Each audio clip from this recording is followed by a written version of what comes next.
Hello everyone. ये मेरा जो चैनल है वो specially class 11th and 12th और उन फाइन आर्ट्स स्टूडेंट्स के लिए है जिनको कंटेंट मिलता नहीं है पढ़ने के लिए। स्पेशली अभी मैं जो कंटेंट बना रही हूँ वो सारा का सारा क्लास 12th और 11th क्लास के स्टूडेंट्स के लिए है, और स्पेशली क्लास 12th के स्टूडेंट्स के लिए जो बोर्ड की एग्ज़ाम की तैयारी कर रहे हैं। तो सबकी रिक्वेस्ट है कि मेरे इस चैनल को सब्सक्राइब करें, लाइक करें और शेयर करें, जिससे ये ज़्यादा से ज़्यादा लोगों को बेनिफिट दे सके। यहाँ पर मैं आपको एक चीज़ बताना चाहूँगी कि जो क्लास 12th का सिलेबस है, जिसमें 70 मार्क्स का प्रैक्टिकल होता है और 30 मार्क्स की थ्योरी होती है। थ्योरी आपकी 30 मार्क्स की है, जिसका कंटेंट बहुत ज़्यादा नहीं है, मतलब आपका सिलेबस बहुत ज़्यादा नहीं है। आपको सिर्फ कुछ चीज़ों पे फोकस अगर अच्छे से कर लें, पेंटिंग्स को अच्छे से पढ़ लें, तो जो आपके 30 आउट ऑफ 30 मार्क्स आ सकते हैं। लेकिन आपको थोड़ा सा ध्यान देकर पढ़ना होगा, और मैं जो वीडियो बना रही हूँ उन पर ज़्यादा से ज़्यादा आपको ज़्यादा से ज़्यादा बार देखेंगे तो जल्दी आपको चीज़ें समझ में आएंगी। क्योंकि यहाँ पर आप देखेंगे कि कुछ ही टॉपिक्स लिए गए हैं, पूरे टॉपिक्स नहीं लिए गए हैं, तो उनको आपको फोकस करना है। सबसे पहले तो आपको सिलेबस के बारे में पता होना चाहिए कि हमारा सिलेबस क्या है। सिलेबस जब आपको पता होता है तो आप अच्छे से अपनी प्रिपरेशन कर सकते हैं, और अच्छे से आपको पता होता है कि हमें किन चीज़ों पे फोकस करना है। तो यहाँ पर जो हमारा टॉपिक है, सबसे पहले तो आज मैं इस वीडियो में सबसे पहले बताऊंगी कि आपको क्या क्या सिलेबस में पढ़ना है। फिर नेक्स्ट वीडियो में हर स्कूल को, जो भी इसमें स्कूल्स हैं उनके बारे में मैं आपको बताती जाऊंगी। तो यहाँ पर मैं आपको बता रही हूँ कि आपका जो सिलेबस क्या है। तो सबसे पहले आपका टॉपिक है Rajasthani school of miniature painting. ठीक है, इसमें आपको किसके बारे में पढ़ना है? इसमें आपको Rajasthani school of miniature painting के बारे में पढ़ना है। Rajasthani school of miniature painting, इसको पढ़ेंगे। फिर इसके ओरिजिन एंड डेवलपमेंट के बारे में पढ़ेंगे आप। इसके ओरिजिन एंड डेवलपमेंट के बारे में पढ़ेंगे। सब स्कूल इसके हैं, इन सब स्कूल्स के बारे में पढ़ेंगे। मेवाड़ है, बूंदी है, जोधपुर है, बीकानेर, किशनगढ़ एंड जयपुर। फिर main features of Rajasthani school के बारे में पढ़ेंगे। एंड आपको सबसे ज़्यादा जो फोकस करना है, जो आपका मार्क्स गेनिंग टॉपिक्स है, वो है इनकी पेंटिंग्स। पेंटिंग कौन कौन सी? मारू रागिनी जो साहबदीन ने बनाई, मेवाड़ स्कूल से रिलेटेड है। चौगान प्लेयर जो दाना ने बनाई, जोधपुर स्कूल से रिलेटेड है। कृष्णा ऑन स्विंग नूरुद्दीन ने बनाई है, बीकानेर से रिलेटेड है। राधा बनी ठनी निहाल चंद की किशनगढ़ से है, और इसी को ही इंडियन मोनालिसा भी कहते हैं। भरत मीट्स रामा एट चित्रकूट जो गुमान ने बनाई है, जयपुर स्कूल से रिलेटेड है। फिर इसके बाद में हम क्या देखेंगे कि हम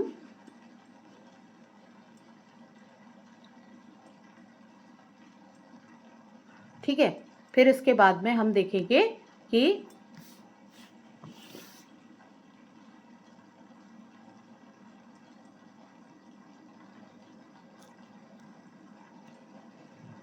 इसके बाद में हम देखेंगे कि हमें क्या देखना है, appreciation of this Rajasthani painting, यानी कि आपको इनके मतलब इनकी माइन्यूट से माइन्यूट डिटेल आपको पता होनी चाहिए। नेक्स्ट आप देखते हैं कि पहाड़ी स्कूल ऑफ मिनिएचर पेंटिंग के बारे में सेम आपको है। ये दोनों ही जो स्कूल हैं, आप देखेंगे इन दोनों स्कूल के टॉपिक्स भी लगभग कृष्णा से रिलेटेड हैं, राधा से रिलेटेड हैं, और ज़्यादातर जो टॉपिक्स हैं वो कृष्ण और राधा से रिलेटेड है। तो इनके जो मेन कैरेक्टर हैं, तो इन स्कूल्स को हम स्टार्टिंग में पढ़ेंगे। पहाड़ी स्कूल ऑफ मिनिएचर पेंटिंग जो पहाड़ों पे, यानी हिमाचल प्रदेश की पहाड़ियों पर, या आपकी जो कश्मीर है उस साइड में जो पेंटिंग्स बनी है, यानी भारत के उत्तरी भाग में, भारत के नॉर्थ इंडिया में जो पेंटिंग बनी है उनके बारे में हम पढ़ेंगे यहाँ पर, जिसमें ओरिजिन एंड डेवलपमेंट को पढ़ेंगे। सब स्कूल है आपका बसोहली। कौन कौन से सब स्कूल हैं आपके? हैं ये वाले बसोहली, यहाँ देखेंगे आप, Basohli, Guler, Kangra, Chamba, Garhwal, main features of the पहाड़ी स्कूल। आपको इतना पढ़ना है। और साथ में इनकी जो पेंटिंग्स हैं उनके बारे में पढ़ना है। कौन कौन सी पेंटिंग है? कृष्णा विद गोपीज है जो मानकू ने बनाई है, बसोली स्कूल से रिलेटेड है। नंद यशोदा कृष्णा विद द कृष्णमैन किंग्समैन गोइंग टू वृंदावन, यानी कि इस पेंटिंग का जो शॉर्ट नेम आता है नंद यशोदा एंड कृष्णा के नाम से भी आता है। नैन सुख ने बनाई है, कांगड़ा स्कूल से रिलेटेड है। ओके, फिर इसके बाद में हम क्या देखेंगे? फिर हम देखेंगे साथ में मुगल स्कूल। मुगल स्कूल के बारे में आपको सेम ऑरिजिन एंड डेवलपमेंट पढ़ना है, main features of Mughal school के बारे में पढ़ना है और पेंटिंग्स के बारे में पढ़ना है। यानी आपको अगर आप ऊपर देखेंगे आपको देखने को मिलेगा कि आपकी 1 2 3 4 5 पेंटिंग्स आपकी राजस्थानी स्कूल की हो गई, 2 पेंटिंग्स आपकी मेन आपको जो फोकस करनी है, आपकी 2 पेंटिंग हो गई पहाड़ी स्कूल से रिलेटेड, और मुगल स्कूल की भी आप कितनी पेंटिंग्स पढ़ेंगे? कृष्णा लिफ्टिंग माउंट गोवर्धन मिस्किन ने बनाई है, अकबर के टाइम पीरियड की है। तो आपको ये भी ध्यान रखना है कि ये जो टाइम पीरियड है किस बादशाह के समय का टाइम पीरियड है, इसको भी फोकस करना है। फल्कन ऑन बर्ड रेस्ट उस्ताद मंसूर की है, जहांगीर पीरियड की है। और कबीर एंड रैदास जो पेंटिंग है आपकी उस्ताद फ़करुल्ला खां जो शाहजहाँ के टाइम पीरियड के। Marriage procession of Dara Shikoh Haji Madani ने बनाई जो शाहजहाँ के समय की है। तो यानी कि आपको 4 पेंटिंग्स आपको मुगल स्कूल की पढ़नी है। इसके बाद में जब आपका नंबर आता है दक्कन स्कूल, ठीक है, किसका? दक्कन स्कूल का। तो दक्कन स्कूल के बारे में जब आप पढ़ेंगे तो दक्कन स्कूल आप में ओरिजिन एंड डेवलपमेंट, क्योंकि मुगल स्कूल और दक्कन स्कूल दोनों पर ही ईरानी प्रभाव देखने को मिलता है और साथ में दक्कन स्कूल पर भी मुगल प्रभाव देखने को मिलता है। ऐसे ही राजस्थानी स्कूल पर भी मुगल प्रभाव है और पहाड़ी स्कूल पर भी है, लेकिन अलग अलग टाइम पीरियड में रहा है। कुछ समय बिल्कुल नहीं रहा है मुगल प्रभाव, ओरिजिनल वहाँ का अपना डेवलपमेंट था।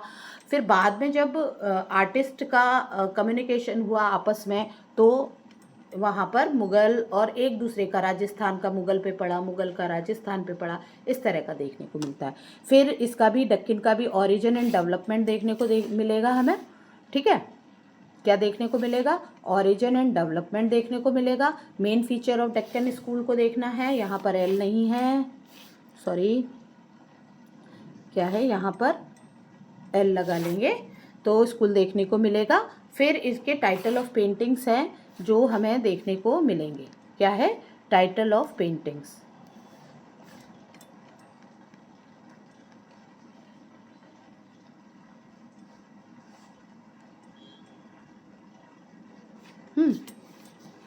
तो हम आगे बढ़ेंगे तो यहाँ हम देखेंगे टाइटल ऑफ पेंटिंग कौन कौन से हैं। हजरत निजामुद्दीन औलिया और अमीर खुसरो, यहाँ पर आप देख रहे हैं एक टाइटल आप यहाँ देख रहे हैं स्कूल का, कबीर एंड रैदास। कबीर एंड रैदास और हजरत निजामुद्दीन औलिया और अमीर खुसरो दोनों को थोड़ा सा फोकस करना है, क्योंकि ये हैदराबाद स्कूल से है जो सब स्कूल है दक्कन का, और यहाँ पर देखेंगे कि ये मुगल स्कूल से रिलेटेड है जो कि आपका शाहजहाँ पीरियड का है। और दोनों में ही टीचर और स्टूडेंट की बाउंडेशन को दिखाया गया है। चांद बीबी प्लेइंग पोलो, चौगान के नाम से जानते हैं इसे गोलकुंडा। अब यहाँ पर ये जो पेंटिंग है और यहाँ पर ऊपर राजस्थानी स्कूल ऑफ आर्ट में जो पेंटिंग है, कौन सी वाली? चौगान प्लेयर। तो ये दोनों पेंटिंग्स का भी डिफरेंस आपको पता होना चाहिए, ठीक है, क्योंकि दोनों के सब्जेक्ट जो है, दोनों का जो टॉपिक है वो चौगान है, ठीक है। चांद बीबी प्लेइंग पोलो है तो, पर वो खेल तो वही रही है पोलो, वो भी पोलो गेम खेल रही है, ये भी पोलो गेम खेल रही है, लेकिन आपको ध्यान रखना है। अब इसमें एक चीज़ और आती है, जो चांद बीबी है वो क्या है?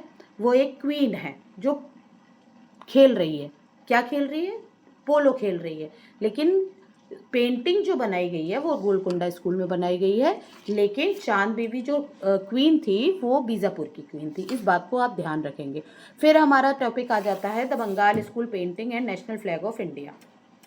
इसको आपको देखना है तो beginning of mid of the 20th century के बारे में पढ़ेंगे, बंगाल स्कूल का डेवलपमेंट पढ़ेंगे, बंगाल स्कूल के आर्टिस्ट के बारे में जानेंगे और बंगाल स्कूल की पेंटिंग। तो यहाँ से आपका आर्टिस्ट का शुरू हो जाता है क्या, और नेशनल फ्लैग की जर्नी भी शुरू हो जाती है, ठीक है।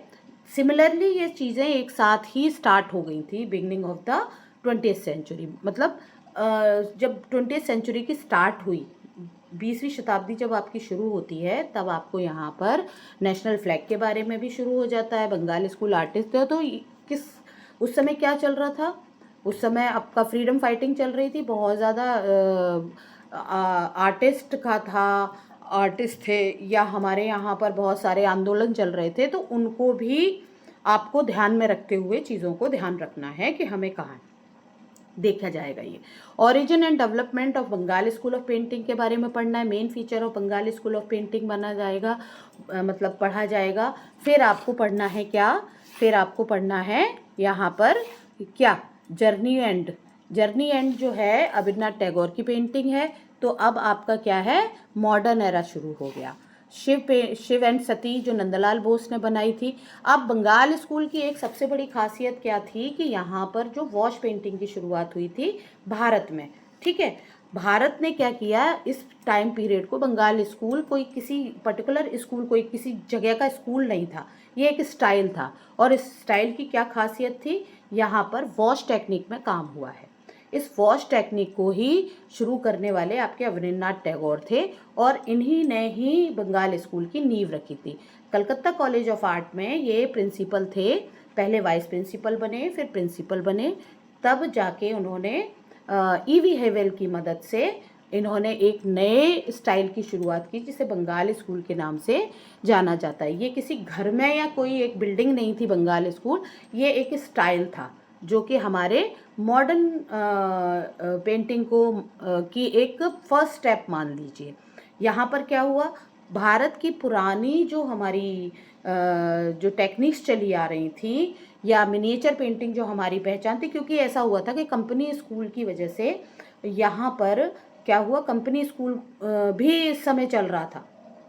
19th to 20th सेंचुरी में आपका कंपनी स्कूल भी शुरू हो गया था। तो कंपनी स्कूल में किसका इन्फ्लुएंस ज़्यादा था, तो अंग्रेज़ों का इन्फ्लुएंस ज़्यादा था। उन्होंने जगह जगह आर्ट कॉलेजेस बनाए, सबसे पहले मद्रास कॉलेज ऑफ आर्ट बनाया, फिर उसके बाद कलकत्ता कॉलेज ऑफ आर्ट बना, फिर मुंबई कॉलेज ऑफ आर्ट बना, फिर उसके बाद में आपका लाहौर कॉलेज ऑफ आर्ट बना। तो इस तरह से कॉलेज ऑफ आर्ट तैयार हो रहे थे, जिनमें क्या किया जाता था, जिनमें एकेडमिक क्वालिफिकेशन दी जाती थी, जिसमें कि जैसे कि बाहर विदेशों में जैसे सिखाई जाती थी पेंटिंग, ऑयल पेंटिंग्स को ज़्यादा फोकस करते थे या वाटर कलर को ज़्यादा फोकस करते थे।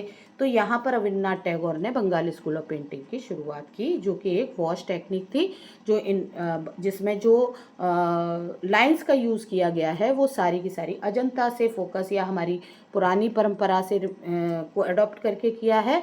और जो टेक्निक ली गई थी कलर करने की, वो जापान और चीन की स्टाइल को यूज़ करके किया गया था, ठीक है। तो यहाँ पर आप देखेंगे कि ये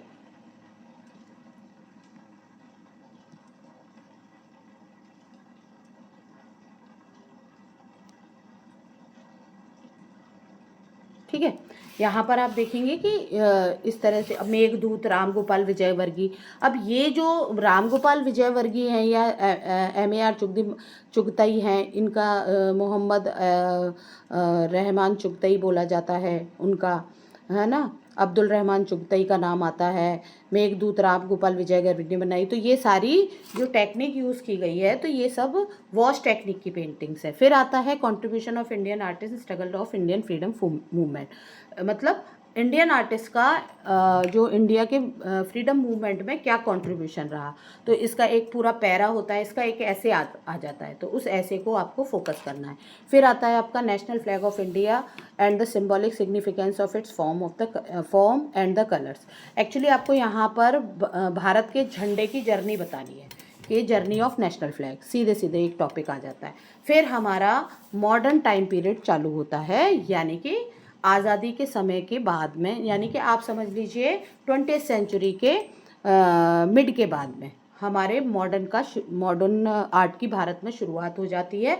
मॉडर्न आर्ट के पायोनियर बोले जाते हैं राजा रवि वर्मा, क्योंकि उन्होंने 19th सेंचुरी के बाद ही शुरू हो जाता है, 20th सेंचुरी से मान सकते हैं, लेकिन राजा रवि वर्मा को इसलिए भी मॉडर्न पायोनियर कहा जाता है क्योंकि उन्होंने पहली बार भारत में ऑयल पेंटिंग की शुरुआत की, ईजल पेंटिंग की शुरुआत की, ठीक है। ये जो पेंटिंग्स बनाते थे उनके कैरेक्टर्स जो होते थे वो सारे के सारे माइथोलॉजिकल कैरेक्टर होते थे, और इन्होंने जो स्टाइल लिया था कलरिंग का वो वेस्टर्न से लिया था, यानी कि अगर मैं कहूँ तो न्यू क्लासिसिज्म का उन पर बहुत ज़्यादा प्रभाव था। मदर एंड चाइल्ड जो जेमिनी रॉय ने बनाई है, जिसमें ये क्या कहे जाते हैं, ये पायोनियर कहे जाते हैं आपके किस स्कूल के। इन्होंने शिक्षा तो ली शांति निकेतन में, लेकिन इन्होंने क्या शुरू किया आपको पता है, इन्होंने भारत में जो भारत की लोक कला है उसको मॉडर्न से जोड़ा। ठीक है, तो ये भारत के पहले ऐसे आर्टिस्ट थे जिन्होंने मॉडर्न का और फोक आर्ट का फ्यूज़न किया। हल्दी ग्राइंडर अमृता शेरगिल की। अमृता शेरगिल भारत की पहली मॉडर्न वुमेन आर्टिस्ट है, मॉडर्न वुमेन आर्टिस्ट, समझ गए। उन्होंने क्या किया है, उन्होंने ऑयल कलर को एज अ अपना कलर थीम लिया, और गांव की जो लेडीज़ हैं या गांव के लोग हैं, या अच्छा इनका टॉपिक जो रहता था, इनका जो मतलब इनका जो मेन भाव है सारी चीज़ों का, मतलब जितनी भी पेंटिंग्स का इनका मेन जो रस कहेंगे या भाव कहेंगे वो उदासी रहा है। ठीक है, लेकिन ये हल्दी ग्राइंडर में उन्होंने उदासी नहीं दिखाई है, उन्होंने गांव की महिलाओं को वर्क करते हुए दिखाया है। Mother Teresa, MF. हुसैन अपने आप में पिकासो, ठीक है, इन्हें भारत का पिकासो भी कहा जाता है। फिर यहाँ पर आप ग्राफिक आर्ट देखेंगे। देखिए आपने यहाँ पर क्या देखा, आपने देखा यहाँ पर कि अब आप कितनी पेंटिंग्स को पढ़ेंगे जो मॉडर्न आर्ट के अंतर्गत आएंगी, वो आप पढ़ेंगे 1 2 3 4 पेंटिंग्स, ठीक है। इसी तरह आपको ग्राफिक आर्टिस्ट के बारे में भी पता होना चाहिए। ग्राफिक आर्ट क्या है, ये प्रिंट मेकिंग है। क्यों शुरू की गई, जैसे हमें कोई पेंटिंग बनाते हैं, वो पेंटिंग हमारी क्या होती है, वन टाइम बनाई है, क्या आप उसको एज इट इज़ दूसरा बना सकते हैं, नहीं बना सकते। तो ये जो प्रिंट मेकिंग है ये हाथ से या तो लेदर शीट पे बनाया जाता है या लिथो पत्थर होता है उस पे बना के फिर उसके कई प्रिंट निकाल लिए जाते हैं। ग्राफिक की भी कई सारी टेक्निक्स होती हैं। तो इसमें आप देखेंगे सोमनाथ होरे हैं, वो उन्होंने चिल्ड्रन बनाया। ज्योति भट्ट ने देवी बनाया। ऑफ वॉल अनुपम सूद ने बनाया। मैन वुमेन एंड ट्री के लक्ष्मण गौड़ ने बनाया। तो ये अपने आप में भारत के प्रसिद्ध ग्राफिक आर्टिस्ट हैं जो हमारे मॉडर्न भारत में मॉडर्निज्म की शुरुआत करने में बहुत सहयोग किया है इन्होंने। स्कल्पचर्स की बात करें तो ट्रम्प ऑफ लेवर डीपी राय चौधरी का स्कल्पचर्स जो से सारे के सारे वो खुद पहलवानी करते थे, और सारे के सारे जो उनके स्कल्पचर्स हैं वो सारे के सारे ज़्यादातर उन्होंने मेल फिगर को बनाया स्कल्पचर्स में। इन्होंने पेंटिंग्स भी बनाई हैं, लेकिन पेंटिंग में इनका ज़्यादातर कैरेक्टर क्या रहा है, लेडीज़ रही हैं, लेकिन वुमेंस जो हैं इनकी मैन जो हैं इनके स्कल्पचर्स के कैरेक्टर रहे हैं। तो इन्होंने क्या बनाया है, ये रियलिस्टिक आर्टिस्ट थे और यथार्थवादी कलाकार कहेंगे, और इन्होंने जो स्कल्पचर्स बनाए हैं उसमें सारी मसल्स वगैरह दिखाते हुए बॉडी बिल्डिंग टाइप के लोग ही ज़्यादातर बनाए हैं। तो आप इनके स्कल्पचर्स को जाके देख सकते हैं। देखिए 11 मूर्ति के नाम से दिल्ली में जो स्कल्पचर है वो है, ट्रम्प ऑफ लेवर हो गया, और भी उन्होंने बहुत सारे स्कल्पचर्स बनाए हैं। अब संथाल फैमिली राम किंकर बैज ने बनाया है। राम किंकर बैज एक ऐसे आर्टिस्ट थे जिन्होंने सीमेंट और कंक्रीट जैसे एक कॉमन से कंस्ट्रक्शन वाले मटेरियल का यूज़ करके पहली बार भारत में स्कल्पचर बनाया, और उन्होंने अपना पूरा जीवन शांति निकेतन में बिता दिया। वहीं इनके ज़्यादातर स्कल्पचर्स हमें देखने को मिलते हैं जिसमें उन्होंने संथाल फैमिली को बनाया, और इन्होंने ही भारत का पहला मॉडर्न स्कल्पचर बनाया था जिसका नाम था लैम्प स्टैंड, ठीक है।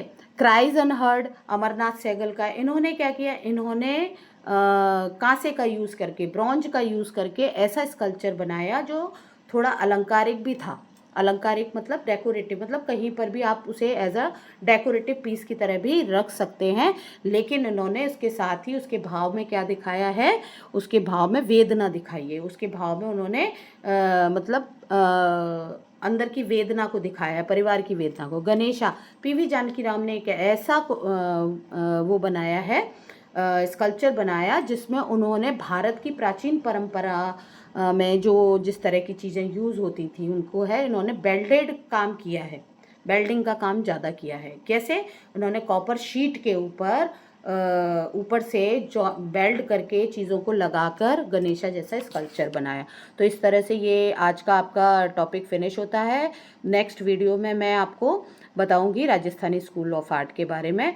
तब तक खुश रहिए सभी लोग, और पेपर की अच्छे से तैयारी कीजिए, एग्ज़ाम आने वाला है आपका। और मेरे चैनल को लाइक करिए, लाइक कर दीजिए, सब्सक्राइब कर दीजिए, और शेयर करेंगे तो अच्छा है। ठीक है, ओके।